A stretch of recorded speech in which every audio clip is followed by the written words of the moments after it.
Hello students, welcome to the last chapter on C++ for this particular year, that is PUC first year computer science.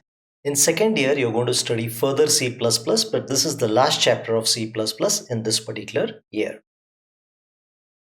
So if you have seen so far, we have created variables of type integer, float, char, long, double, short and so on. So variables used thus far refer to a single data type. For example, I could say integer roll number, float salary, double bonus, and so on. So the variables were basically just of one data type. Now in real world, it makes sense to create our own data type which uses more than one data type provided by C++.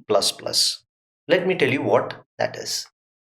So what it really means is often it is very convenient to group together integer, float, char, double, string, long, short in a single group known as a structure. So this is a more complex data type but created by the user under the control of the user, which combines different basic data types. So I'll just show you a snapshot so you tend to get an idea of what I'm really talking about. So don't look at a lot of the stuff. All these stuff is going to be explained, but all that you just need to think of is just think of this particular brace as the beginning and this as the end, where I have grouped all the basic data types into a block. The first one is register number, which is of the integer type. The name is a width of 15 character type. Combination, that means PCMB, PCB and so on, that is of character 4 width. And float indicates the percentage, in the sense what is the percentage you got in 10th, 11th and 12th and so on. So here if you see, I have created a block which has a combination of different data types. Now the advantage of this is if you see these different data types or these different data objects, there is a certain relationship between each of them. It makes sense to group them together rather than declare them separately, because I am talking about capturing the information of a student. So all these information has certain interrelationship between each of these items. So that is the advantage of creating something called as a structure. So what is a structure? The structure is a user created type of data or data type in C++, which is an organization or a collection of simple data types. This is a collection of simple data types or data items. Now there are a few technical words you just need to understand. All these fellows, register number, name, combination, are known as the members of the structure. This is the definition of the structure. I'm defining a structure called student. It will have members, register number, name, combination and percentage. In the next year, you will study something called as a class, which is very similar to a structure, except that along with data items, it will also have functions called as methods.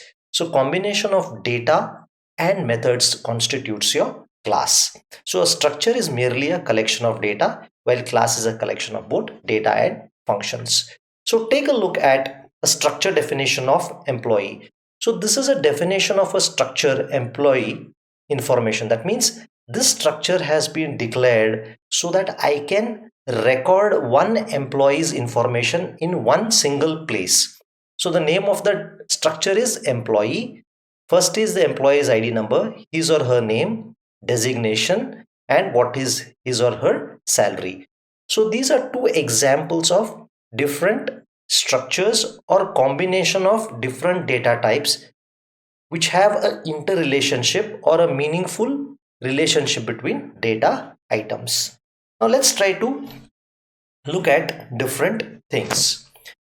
So here if you see, this particular thing, struct, is a keyword or a reserved word in C++. So what happens is this fellow employee or student is known as the tag or the name of the structure. So this structure has the name student, this structure has the tag or name employee. And so how do you define a structure? You say struct, give it a tag, and define the names of all the members along with their data types. The general syntax of declaring a structure is struct. I have struct. Structure name, in this case, employee. Data type, int. Member name 1, ID number. Data type 2, character. Member name 2, name of 15. And so on. Last is float. Data type is float. Salary is this thing. You need to understand a few things. You need to enclose this in flower brackets and put a semicolon. Now, what does it do? The keyword struct helps us define a structure type of a variable. Okay, this is a structure type of a variable. Next is followed by the tag or the name.